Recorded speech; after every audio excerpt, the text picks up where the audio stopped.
Monday morning இன்றைக்கி காலையில் சமையலுக்கு நம்ம வீட்டு பெரண்டை செடியில் நிறையா பெரண்டை கொழுந்து வந்து விட்டுருந்தது. சரி, அதெல்லாம் பறித்து சட்னி அரைச்சிடலாம் அப்படின்ட்டு பறிச்சுக்கிட்டேன். இந்த பெரண்டையெல்லாம் க்ளீன் பண்ணுறதுக்கு தான் கொஞ்சம் டைம் எடுக்கும். அதுக்கப்புறம் சிம்பிளான பொருட்கள் போட்டு டேஸ்டியான ஒரு சட்னி வந்து அரைச்சிடலாம்.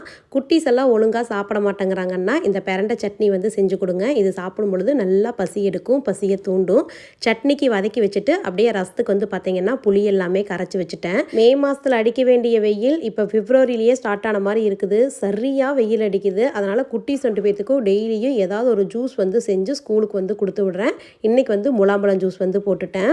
இன்றைக்கி ஒரு ஆள் மட்டும்தான் ஸ்கூல் போகிறாங்க, இன்னொரு ஆள் லீவு. சுகஸ்திக்கு வந்து பார்த்திங்கன்னா நேற்றுலேருந்தே ஒரே வாந்தி வயிற்றாலையாக போய்கிட்டு இருக்குது. ஏதோ சாப்பிட்டது பொருள் வந்து சேரலையாட்டிருக்குது. ஹாஸ்பிட்டல் வந்து கூட்டிகிட்டு போயிட்டு தான் வந்தோம். இருந்தாலும் ரொம்ப டயர்டாக இருக்கிற மாதிரி இருந்தா.